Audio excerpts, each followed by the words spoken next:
आप ये बताएं कि बड़ी तवील जिंदगी आपने बैरून मुल्क गुजारी, सबसे मुश्किल दिन कौन सा था? सबसे मुश्किल दिन, वो तो बहुत से दिन थे। जब मैं यहाँ पे फ्रांस जब पहुँचा था, तो मेरे पास तो वगैरह मेरा वीज़ा एक्सपायर हो चुका था। उसके बाद फिर मुझे इलीगल रह के अपनी काम करता था, जबकि मुझे नहीं करना चाहिए था, लेकिन यह कि मजबूरी थी। कोई चोरी चकारी तो मैंने नहीं की, लेकिन मजदूरी करता था, लेकिन ये कि लीगल नहीं था। तो बस वही मुश्किल दिन थे, कठिन दिन थे। तो कभी ऐसा भी हुआ कि खाने को कुछ ना मिला हो? मैंने आज तक अपने पेट के बारे में सोचा नहीं। मैं जो मिलता था खा लेता था, जो कुछ भी मिला मैंने खा लिया। अपना हर चीज़ मैंने सेक्रीफाई किया अपने ख़ानदान के लिए। अब उनको ये नहीं पता मेरी ज़िंदगी कैसे गुजरी, कैसे कैसे माहौल से गुजरा हूँ मैं। एनीवे, तो अब अल्लाह का शुक्र है, अब तो 40-45 साल से ऊपर तो मेरी अब शादी को हो गए। शादी तो कहाँ की? शादी मैंने पाकिस्तान में। अच्छा, तो वाइफ को यहाँ के मुश्किलात तो पेश आई होंगी शुरू में? ऑफ कोर्स शुरू में तो उनको बड़ा मुश्किल था उनके लिए, क्योंकि लैंग्वेज भी नहीं आती थी। फिर यहाँ पे तो फ्रेंच बोलते हैं, फ्रांसीसी ज़ुबान। और मैं बाहर होता था, वो घर में, फिर बच्चों की परवरिश करनी, एक बड़ा मतलब एक लॉन्ग जर्नी थी। बड़ा टफ टाइम गुजारा उन्होंने, उस वाइफ ने भी और मैंने भी। और फिर एक डेस्टिनी थी हमारी जी, जिसमें ऊंच मतलब है कि ऊंच नीच आती रही है। अच्छा वक्त भी देखा और बुरा वक्त भी देखा। सबसे अच्छा वक्त या खुशी का दिन कौन सा था? खुशी का दिन वो था कि जब मेरे वो डॉक्यूमेंट बन गए थे, वीज़ा मिल गया था यहाँ का रहने का। सदर मित्रा के दौर में? मित्रा के दौर मुझे एक आज़ादी से वो मिल गई थी। मोहतरमा बेनज़ीर भुट्टो से भी उनके बड़े तल्लुकात हैं। हाँ, डेफिनेटली। तो उनके दौर में वो मुझे डॉक्यूमेंट यहाँ पर से परमिट मिल गया, और मैं फिर आज़ादी से घूम फिर सकता था और अपने मुल्क जा सकता था। तो फिर मैंने जाके शादी की, वाइफ को लेके आया। तो ये सब मित्रा की मेहरबानी है, सदर में। और I know his family. After I became very close friend to them. कैसे? वो ऐसे कि मित्रा जो था वो तो मेरे से, मैं उसको जब वो दिखाता था वो मैगजीन जो मैं बेचता था, शाली दो 11 के लिए, तो वो कुछ एनेक्सिस किस्म का, एनेक्सिस होता है ना, इस किस्म का मैगजीन था। क्रिटिसाइज करता था हर वक्त लोगों, तो उसको वो पसंद नहीं था। तो कहता था ये अली आई डोंट मैं जनाशत पा जना सिद्धांश। तो फिर वहाँ से उसके बाद फिर उसकी बीवी से, उसकी बेटी से, जो उसकी मिस्टर से उसकी जो बेटी थी ना नजरीन, उससे मेरे ताल्लुकात ऐसे हुए कि जिस शख्स ने मेरी किताब पब्लिश की ना, वो एक ब्रासरी है, जैसे ये आपका फुकेत है, वहाँ पे एक सेंट जर्मा पे एक ब्रासरी है जिसको कहते हैं लिप, LIPP। तो वहाँ पे एक पब्लिशर मुझे मिल गया, उसने मेरी वहाँ दावत कर दी लंच पे। तो मुझे समझ नहीं आ रही थी कि मैं पहली दफ़ा कोई मेरी दावत कर रहा है, वो भी लिप में। तो वो ज़माना था इंटरनेट का, तो मैंने कहा शायद ये पेपर्स का जो काम था बहुत डाउन गिर गया था। मैं कहा शायद ये मुझे कुछ जॉब दे रहा है। तो वो जॉब नहीं थी, बल्कि वो मुझे, उसको एक आइडिया है कि मैं इसकी किताब पब्लिश करूं। तो मैंने वो उसका लंच एक्सेप्ट किया, तो वहाँ पे हमारी दोस्ती होगी। तो उसी टेबल पे उसने, जिस टेबल पे मित्रा खाना खाता था आके, वही टेबल उसने मेरे लिए रिजर्व किया था। तो वहाँ पे मैंने उसके साथ लंच किया। तो वहाँ से कहानी असली शुरू हुई। फिर वो कहता है मैंने तुम्हारी किताब छापनी है अगर तुम चाहो तो मैंने कहा व्हाई नॉट। तो फिर मैंने वहाँ उसको बताया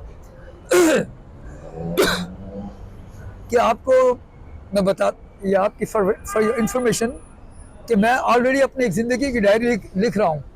तो और भी खुश हो गया वो, ऐसे कि वो फिर हमें टाइम गेन हो गया, हमारा टाइम गेन किया हमने। वो जो मैं डायरी, कितनी किताबें लिख चुके हैं? मैंने 2 किताबें अपने ज़िंदगी के मौजूद। तो अच्छा, आप कितने मुल्कों में गए हैं? तकरीबन 50-60 मुल्क तो देखे होंगे मैंने। कैसे? मैं पहले शिप पे काम करता था। फ्रांस में आने से पहले मैं शिप पे रहा हूँ। तो मेरा शिप था, मैंने ज्वाइन किया था रोटरडैम से। मैं एथन से बाई रोड गया था एम्स्टर्डम में होटल में रहा। वो अपने जो था हमारी टीम, उनके साथ हम 5-6 थे। तो next morning we went to Rotterdam. वहाँ जाके मैंने शिप ज्वाइन किया। तो वो उन्होंने मुझे वो वो वर्दी वो जो यूनिफॉर्म उसका वेटर जो पहनता है वो वाइट सा कोट और होती है जो टाई सी काली वो- पैंट। तो मैंने वो। काम शुरू कर दिया वेटर का। यस वेटर बन गया वहाँ पे ऑफिसर्स मैस में। तो 2 साल वहाँ पे शिप किया और फिर शिप आया था मार्सेल्स फ्रांस। से हमने इंजन लोड किए थे, इंजन डीजल इंजन। चाइना उस वक्त फ्रांस इंजन बेचता था चाइना को, अब चाइना मेरा ख्याल है बेच रहा है फ्रांस को।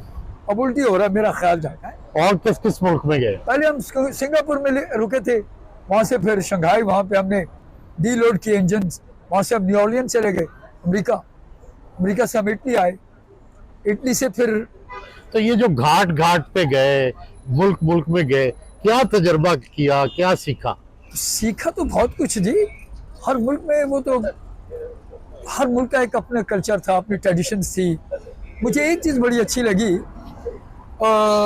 मैं माल्मो में था, माल्मो स्वीडन के माल्मो में। तो वहाँ पे ये चीज़ें होती, ये साइकिलें बगैर लॉक के खड़ी होती थी रोड्स के ऊपर। कोई 70s की बात है ये। तो कोई चोरी नहीं होती थी, कुछ नहीं होती थी। अब तो चेंज हो चुका है यूरोप में, अब तो चोरियाँ चकारियाँ बहुत हो रही हैं इसमें पूरे वेस्ट यूरोप में। पहले ये जो नॉर्दर्न कंट्री थी ना, ये स्कैंडिनेवियन, यहाँ पे लोग बड़े पीसफुल थे। तो अब तो वहाँ भी पता नहीं दुनिया भर के लोग पहुँच गए हैं। तो हम जैसे लोगों ने बहुत यहाँ पे ना उल्टे सीधे काम किए हैं, जो कि वो भी उनमें भी हैं, गोरों में भी, तो कुछ हमारे भी अपने गैर मुल्की जिन्होंने यहाँ पे इनका कल्चर तबाह कर दिया है।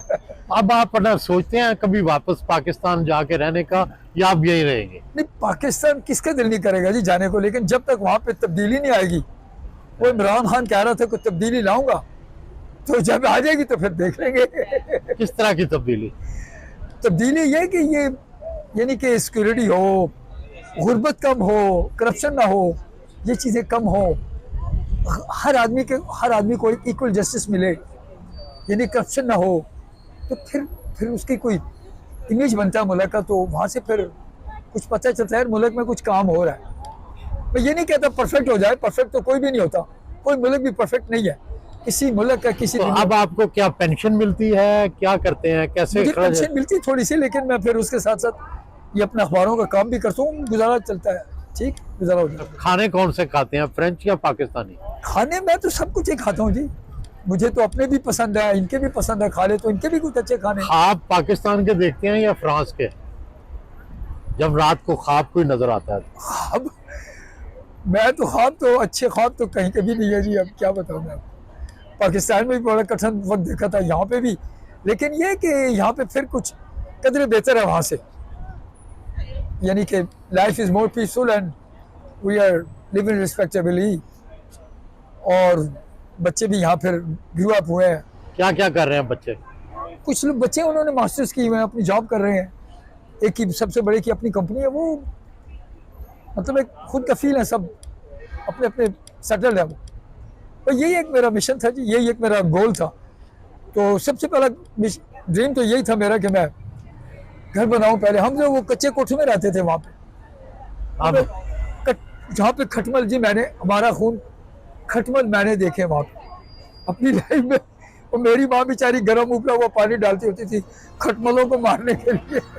तो अब वहाँ पे पिंडी में आपका घर है? पिंडी माशाल्लाह अच्छा खासा घर है हमारा, रेस कोर्स ग्राउंड के पास।